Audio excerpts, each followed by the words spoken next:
नमस्कार. नमस्कार. स्वागत आहे कस्तुरी. थँक्यू. आज आपल्या बरोबर आहे कस्तुरी केश कामत. आपण सगळे त्यांना ओळखतो ऑस्टिनची मेकअप क्वीन किंवा मेकअप एक्सपर्ट म्हणून.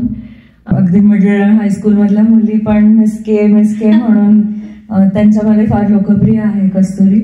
मोठ्या बायकांमध्ये तर आहेच आहे. पण आपल्याला आत्ताची कस्तुरी माहिती आहे. खूप गोष्टी माहिती नसतील अनेक जणींना, ते आज आपण उलगडून बघणार आहोत. मी ऐकलं एअरलाईन्स मध्ये तू काम करायचीस आणि खूप तिथल्या रंजक गोष्टी आहेत, तर थोडंसं त्याच्याबद्दल सांग ना. सो मी मुंबईमध्ये जेव्हा गेले इनिशियली, त्यावेळेला मी हॉटेल इंडस्ट्रीमध्ये खरं तर जॉईन करण्याच्या दृष्टीने गेले. समहाऊ ओबेरॉय हॉटेल बरोबर वर्क नाही झालं ते, म्हणून मग मी मुंबईच्या जेट एअरवेजच्या ऑफिसला अप्रोच केलं आणि त्यांना सांगितलं की मला औरंगाबादमधनं ही ऑफर आहे. तर ते मला म्हणाले की आमच्या मुंबईच्याच, म्हणजे आम्हाला तू मुंबईतच हवी आहेस. आणि त्यामुळे मग मी मुंबई जॉईन केलं ग्राउंड स्टाफ म्हणून. म्हणजे साधारण कधीची गोष्ट सांगतेस? ही साधारण 1996-97 सालची गोष्ट आहे. मग जॉईन केलं मी. त्याच पहिल्या वर्षातच गोपीनाथ मुंडेंचं मिस हँडलिंग झालं आमच्या एअरलाईन कडून. गोपीनाथ मुंडे हे प्रमोद महाजनच्या नात्यात आहेत आणि प्रमोद महाजनचे स्टेक्स होते आमच्या जेट एअरवेज मध्ये. स्पेशल सर्व्हिस युनिट उभारलं पाहिजे असं ठरलं. ह्या VIPs ना खूप सांभाळलं पाहिजे. तेव्हा आम्ही 5 जण होतो त्यात. आणि अगदी म्हणजे आम्ही सकाळी उठून अशी मोठी चांगली अशी शीट बनवायचो with all VIPs travelling for the day. त्यांच्यावर म्हणजे जायचं, त्यांचं चहा पाणी काही त्यांची गरज आहे का ते बघायचं, त्यांना लोडर देण्याची गरज असेल तर ती बघायची, एखादं ते असेल का, हे सगळं आम्ही करायचं. गर्दी हँडल करणं वगैरे पण का? हो, सगळंच असायचं. काही VIPs ना गर्दी आवडायची नाही, जसे अमिताभ बच्चन. ते काय म्हणायचे की मी येणार तासभर आधी, पण मी माझ्या बसमध्ये बसणार. बोर्डिंग चालू झालं की साधारण 20 लोक उरली की मला सांगा, मी उतरीन आणि मी लगेच जाईन. शेवटचा माणूस मी असणार नाही याची गॅरंटी मी देतो, असं असायचं. मग आम्ही मॉनिटर करायचो. मग त्यांना आम्ही जाऊन सांगायचो की आता सर तुम्ही येऊ शकता बाहेर. आणि ते म्हणजे तेवढी हाईट आणि तेवढ्या मोठ्या ढांगा. बेसिकली त्यांचं इतक्या फास्ट व्हायचं सगळं, पण मग त्यांची तशी अपेक्षा असायची. तर काही VIPs होते ज्यांना ग्रँड एंट्रन्स करायला आवडायचं. सो मग अशा वेळेला ते म्हणायचे की सगळे बोर्ड झाल्यानंतर आम्हाला सांगा, आम्ही बोर्डिंग हॉलमध्ये थांबतो, पण मला सगळ्यात शेवटी जायचंय. अशी लोक होती. मग त्यांना तसं सांगायला लागायचं. फक्त 2 अशी लोक होती ज्यांच्या मागे वलय असल्यासारखं मला कायम जाणवायचं. एक अमिताभ बच्चन आणि दुसरे रतन टाटा. दोघंही कुठेही असू देत, तुझ्या मागे असतील, साईडला असतील, तुला काहीतरी जाणवायचं आणि तू आपोआप तिथे बघायचीस, असं मला व्हायचं त्यांना बघून. आणि म्हणजे रतन टाटा तर अतिशय अनअज्युमिंग पर्सनॅलिटी. एवढे मोठे इंडस्ट्रियलिस्ट असून ते लाईनीमध्ये उभा राहायचे. कधी त्यांनी अपेक्षा अशी काही केली नाही वेगळी. कधी असं म्हणाले नाही की माझी सुटकेस घेण्यासाठी मला कोणीतरी हवंय किंवा मला लाईनीत उभा राहायचं नाहीये. ते हमखास अगदी सांगून आम्हाला लाईनमध्ये उभा राहायचे. आणि अगदी म्हणजे ते बऱ्याच वेळेला असंही म्हणायचे मला, म्हणजे त्यांचा बिझनेस क्लासच असायचा असंही नाही, ते इकॉनॉमी क्लासमध्ये पण ट्रॅव्हल करायचे असे होते. सो त्यांच्याबद्दल एक रिस्पेक्ट जो होता, म्हणजे ऍक्च्युली माणूस VIP असू दे कसाही असू दे, पण कसं इतर लोकांना वागवतो ते बघून आपल्याला तो माणूस खरंच किती खास आहे हे कळतं. सो तसं मला त्यांच्याबद्दल वाटायचं. सो अजून कुठले कुठले पाहुणे होते इंटरेस्टिंग सांगा? असे बरेच होते. पुट्टपदी साईबाबा, दलाई लामा. अच्छा. हे सगळे रिलिजियस पर्सनॅलिटीज झाले. अमेरिकन ऍक्टर्सना सुद्धा योगाला मला एस्कॉर्ट करायचा. सो मग त्यावेळेला रिचर्ड गेअर असेल किंवा Steven Seagal. Just when I thought what can top Amitabh Bachchan, तिने रिचर्ड गेअरचं नाव घेतलेलं आहे.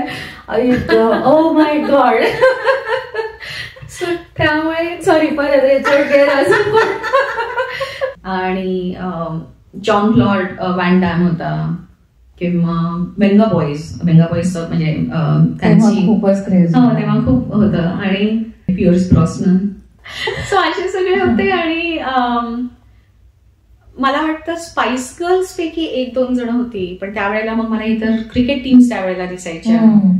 अख्ख्या क्रिकेट टीम्सना आम्ही एस्कॉर्ट करायचो. आणि त्यावेळेला मग आता ती श्रीलंका असू दे किंवा साऊथ आफ्रिका असेल, इंग्लंड असेल, VIP लाऊंज त्यांच्यासाठी वेगळं असायचं जे राज्यसभा मेंबर्ससाठी त्यावेळेला होतं. सो ऍक्च्युली लता मंगेशकरजी किंवा ह्यांना पण आम्ही त्या मध्ये ठेवायचो. आणि तेव्हा तर त्या राज्यसभेच्या पण होत्याच, मेंबर होत्याच, सचिन तेंडुलकर. सो मोठ्या मोठ्या लोकांशी तू इंटरॅक्ट केलेलं आहेस, त्यांच्याशी बोललेली आहेस. आणि सगळं तुमच्या पोझिशन मधली जी लोक असतात की ज्यांना गोड बोलायचंय, नम्रपणे वागाय बोलायचंय, पण ऍट द सेम टाइम कामं वेळेवर सगळे होतात का, सोय लागते की नाही ह्याचं पण भान ठेवायचंय. दोन्ही तारेवरची कसरत जी आहे ती आणि तुझ्यासारख्या पीपल्स पर्सननेच ती करू जाणे म्हणजे. कारण प्रत्येकाकडनं काहीतरी शिकायला मिळालं. मला वाईट लोक पण भेटली, पण मला चांगली लोक जास्त भेटली. पंडित शिवकुमार शर्मा किंवा जाकीर हुसेनजी किंवा हरिप्रसाद चौरसिया, हे सगळे जे होते ह्यांना पण मी तेवढ्याच, मला खूप आवडायचं ह्यांच्याशी बोलायला. उस्ताद अमजद अली खान. आणि असं झालं की एकदा शिवकुमार शर्मा मला म्हणाले की अगं माझा कार्यक्रम मुंबईला होणार आहे, तर तू का नाही येत. तर मग मी म्हटलं की मला खूप आवडेल, म्हणजे मला यायचंय खरंच. तिथे मी गेले आणि मला तिथे बाहेरच थांबवत ठेवलं लोकांनी. मग मी शिवकुमार शर्मांना फोन केला. ते म्हणाले असं कसं, म्हणाले थांब म्हणाले. आणि मला त्याने एक माणूस पाठवला आणि मला पहिल्या रो मध्ये बसवलं. अरे वा. आणि मग तो अख्खा कार्यक्रम मी तसा बघितला. आणि तसंच मला झाकीर हुसेनजींकडनं पण झालं की त्यांचं त्यावेळेला परकशन आणि सगळं त्यांचं एक हे असायचं, एक ग्रुप असायचा शक्तीसारखाच, ज्याच्यामध्ये ते त्यांचे फैजल कुरेशी म्हणून भाऊ होते आणि शिवमणी वगैरे होते. आणि मला खूप जायचं होतं या कार्यक्रमाला. तर मी त्यांना एकदाच म्हटलं की मला हा बघायचा आहे कार्यक्रम. ते म्हणाले आप हमारी स्पेशल गेस्ट बन के आइए.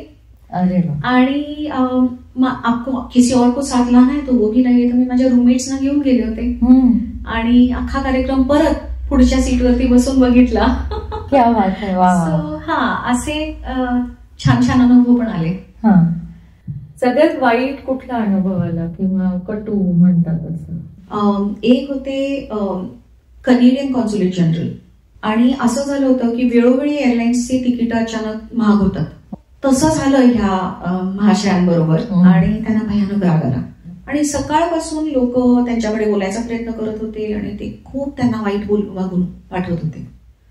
मी 12:30च्या शिफ्टला होते त्यावेळी. आणि मी तिथे गेलेल्या वेळेला त्यांनी मला परत माझ्याकडे वाईट बोलायला चालू केलं. तर एक चांगली गोष्ट माझ्या ट्रेनिंगमध्ये झाली होती की जिथे मला सांगितलं गेलं होतं की जेव्हा ते बोलतात तेव्हा आपल्या युनिफॉर्मला बोलतात, आपल्याला बोलत नाहीत. So don't take it personally. आणि मला त्यांची बाजू कळत होती की का त्यांना राग येतोय. तर मग मी त्यांना सांगितलं की आय एम रिअली सॉरी आणि मला कळतंय हे की तुम्ही का म्हणताय. आणि प्रॉब्लेम असा झालेला आहे की हे वरून ही ऑर्डर आलेली आणि ही एअरलाईनची नाहीये, ही DGCAची असते. ऍट सम पॉइंट मला वाटतं इतर ते थकले असतील भांडून किंवा त्यांना असं झालं असेल की काहीतरी त्यांना पटलं असेल माझं, त्यांनी केलं ते पे. पण म्हणजे तू प्रॉब्लेम पर्सन विस्परर का शांत करायला? नाही, प्रत्येकाचे काहीतरी अनुभव असतात. कारण कदाचित असेल की मी सांगलीची आहे मूळची. प्रॉबब्ली स्मॉल टाउनचे एक वेगळ्या पद्धतीचा इन्स्टिंक्टही असेल किंवा म्हणजे there could be something there की जिथे माझ्यामध्ये तो पेशन्स भरपूर होता. मला हर तऱ्हेच्या लोकांना भेटून माहिती होतं. ऍट द सेम टाइम मला असं काही म्हणजे ते सांगलीचं नसेल, ते माझ्या फॅमिलीचं असेल की मला VIP साठी असं काय त्यांचा ऑ नव्हता मला.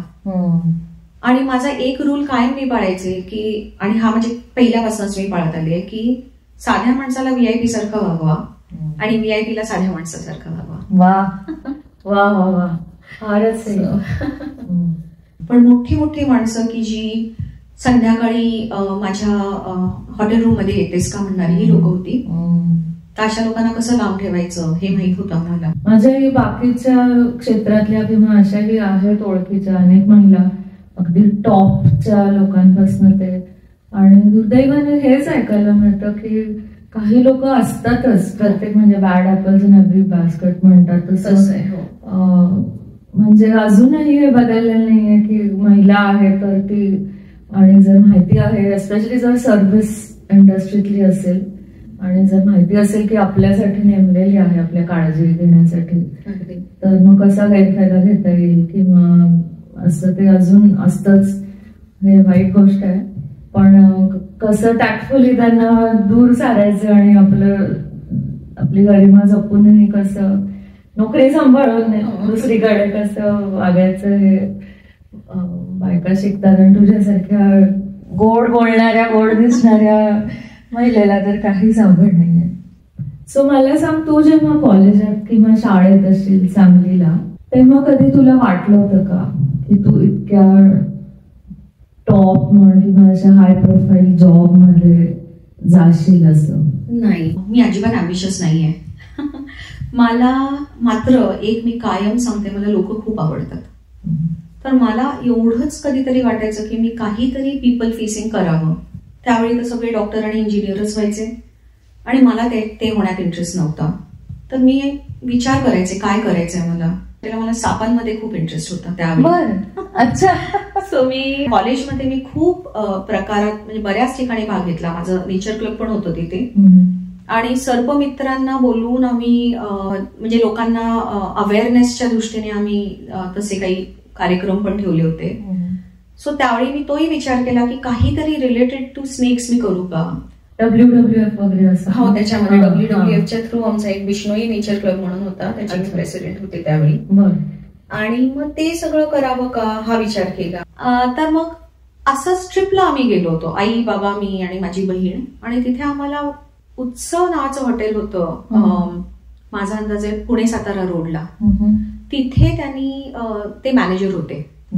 तर ते असंच आम्हाला सांगत होते. आणि मग आम्ही फूड क्राफ्ट इन्स्टिट्यूट बद्दल कळल्यामुळे मग मी तिकडे डिप्लोमा केला, front office management and tourism म्हणून. आणि त्याच्या थ्रू मला इंटर्नशिप ही औरंगाबादला मिळाली. अच्छा. आणि तिथे का मी घेतली, कारण माझे आजी आजोबा तिथे राहायचे, ते माझं आजोळ. आणि त्यामुळे मग मी तिकडच्या रामा इंटरनॅशनल नावाच्या हॉटेलमध्ये, वेलकम ग्रुप हॉटेल आहे ते, तिथे काम केलं. मग त्याच्या थ्रू मला जेट एअरवेजची लोक तिथे मीटिंग्सला यायची, कॉन्फरन्सेस त्यांचे व्हायचे. तिथे बाय द वे मला बाळ ठाकरे पहिल्यांदा भेटले. आणि सो ते किंवा सुरेश वाडकर वगैरे ह्यांना मी पहिल्यांदा तिथे बघितलं. सो माझ्या VIPचा कॉन्टॅक्ट तिथे चालू झाला असावा. म्हणजे तुझ्या या प्रवासाचं कथन ऐकून मला दोन गोष्टी प्रकर्षाने जाणवतात. एक म्हणजे तुला खूप कमी वयातच स्पष्टता होती की तुला काय आवडतं काय नाही, तुला काय हवंय काय नाही. लहानपणी मला माझ्या बाबांनी खूप पुश केलं आणि मला खूप त्याची मदत झाली, कारण बाबांना माहित होतं माझ्यात काय आहे. माझं जे बॅकग्राऊंड होतं घरात आई बाबांचं, मला खूप त्याचं, कारण माझे बाबा खूप प्रोग्रेसिव्ह होते विचारांनी.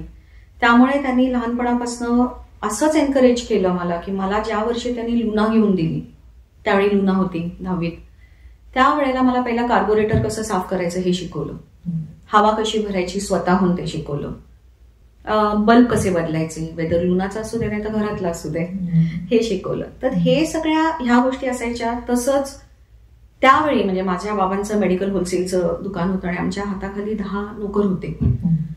पण कधी सुद्धा आता तिकीट घ्यायचं झालं कुठलं समजा रेल्वे स्टेशनला, तर मला त्यांनी लाईनीत उभं राहायला लावलं. का तर त्यांचं म्हणणं होतं तू शिक, ह्या गोष्टी तुला शिकल्या पाहिजे, तुला पेशन्स कळेल, बाकी काही नाही. सो हे करत आले मी. आणि तसंच पुण्यात मी जेव्हा गेले राहायला, तो जो कोर्स केला त्याच्यासाठी 8 महिने पुण्यात होते. सो ते माझ्या बाबांच्या आत्तेभावाचं होतं, पण ते घर मोकळं होतं. तर त्या घरात त्यांनी मला राहायची परवानगी दिली. तर माझ्या आई बाबांनी हीच फक्त अट ठेवली की सगळं त्या घरातलं ती करणार. तिथे टेलिफोन होता, त्याचं बिल ते पे करणार, लाईट असेल काय असेल ते क्लीन सगळं घर करेल. त्यामुळे झाडू फरशी असेल किंवा आणि काय असेल सगळं मी केलं. आणि एक त्याच्यामुळे, आणि कसं मी बस पकडून जायचे शिवाजीनगरला बिबेवाडीतनं. सो त्या सगळ्या गोष्टी ज्या होत्या, हो, आणि त्या खूपशा गोष्टी शिकवतात आपल्याला, बरंच शिकवतात. आणि विश्वास कोणावर ठेवायचा आहे कोणावर नाही ठेवायचा आहे, कारण मी जबाबदार होते स्वतःसाठी. आई बाबा तिथे नव्हते, पण मी स्वतःला रूल्स माझ्यावरती ठेवायचे मुद्दाम. आणि मी त्यांना फोन करून सांगायचे की मी इतक्या वाजता मी चालली आहे इथे आणि इथून मी 9 वाजता येणार आहे. आणि तिथे मात्र मी ते पाळलं की मी सांगितलं नव्हतं, मी 9ला एक्झॅक्ट घरात पोहोचलेली असायचे. सो त्या पद्धतीचे जे सेल्फ रेस्ट्रिक्शन्स असतात ते मी ठेवले स्वतःवर. आणि माझा अंदाज आहे त्यावेळी माझे पहिल्यांदा जे इंडिव्हिज्युअलिझम असतं आपल्यामध्ये ते तेव्हा पहिल्यांदा मला अनुभवता पण आलं. मग प्रवास माझा मी करायला लागले. मग सांगली असू दे, औरंगाबाद असू दे, मुंबई असू दे. मला पहिल्यांदा कळलं की सेफ्टी पिन ठेवायची असते जवळ. मग त्यामुळे अशी मी झोपले जरी कुठे तर अशी मी कोपऱ्याखाली सेफ्टी पिन ओपन करून ठेवायचे.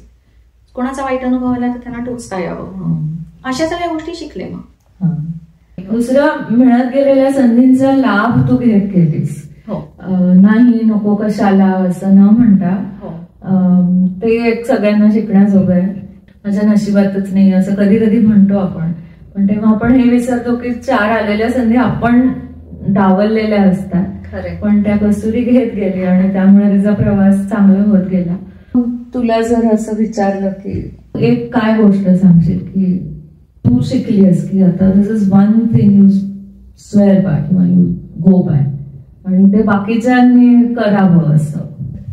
माझ्याकडे 2 आहेत. Everybody too absolutely. फारच छान. पहिली गोष्ट इज बिलीव्ह इन युअरसेल्फ. तुम्ही स्पेशल आहात हे पहिला धरून चला. प्रत्येक बाईमध्ये ते आहे. आणि कितीतरी गोष्टींमध्ये बाई मल्टीटास्क करू शकते. हीच किती मोठी गोष्ट आहे. ती नवऱ्याला मुलांना सांभाळू शकते. आई पण हे स्वतः म्हणजे किती मोठी गोष्ट आहे की ती अख्खं एक म्हणजे माणूस स्वतःच्या पोटात वाढवतीये. त्याला जन्म घालून त्याला घडवतीये. जे पार्वतीने जसं गणपतीला बनवलं आपल्या मळापासून तसं नाही. मला काय म्हणतं की motherhood is itself so special आणि every woman is that. She so much more than that of course. पण ते सुद्धा तर believe in yourself is a first thing. मी स्वतः मेकअपचा ग्रुप मुद्दाम जो मी चालू केला त्याला कारण होतं मला एम्पॉवर करायचं होतं बायकांना. कारण जेव्हा बाईला मी सुंदर आहे हे जाणवतं तेव्हा ती आणखी स्वतःचं बेस्ट पार्ट दाखवू शकते. आम्ही ऑस्टिनकरची ऍडमिन पण आहे, fellow admin, one of the many admins. पण माझा मेकअपचा ग्रुप आहे. मला पेट्स खूप आवडतात त्यामुळे त्याचा एक ग्रुप आहे. हे सगळ्या ग्रुपच्या थ्रू मला त्यांना भेटायला मिळतं. So there so much that I am learning and I keep on learning. Yes. फारच महत्वाच्या 2 गोष्टी सांगितल्या त्यांनी. एक ती म्हणले की बिलीव्ह इन युअरसेल्फ म्हणजे आत्मविश्वास एक आपला कायम जागरूक ठेवला पाहिजे. आणि प्रत्येकच एस्पेशली बाईमध्ये हे नक्की विशेष काहीतरी नक्कीच असतं. त्याच्यावर विश्वास ठेवून आपण पुढे स्वतःला घडवलं पाहिजे. आणि दुसरं ती म्हणली की कीप लर्निंग. कायम खुल्या मनाने जे आपल्या वाट्याला येईल त्याच्यातनं चांगलं शोधून पॉझिटिव्ह आउटलुक ठेवून पुढे जात राहायचं आणि शिकत जायचं. नवरात्रीच्या तुला खूप खूप शुभेच्छा कस्तुरी. या गप्पा खूप प्रेरणादायी होत्या खरंच. आणि सवंगडीच्या या मुलाखतीत तू सहभाग घेतल्याबद्दल खूप खूप आभार तुझे. अजून असंच बरंच काही काही करत राहूयात. थँक्यू. Thank you so much.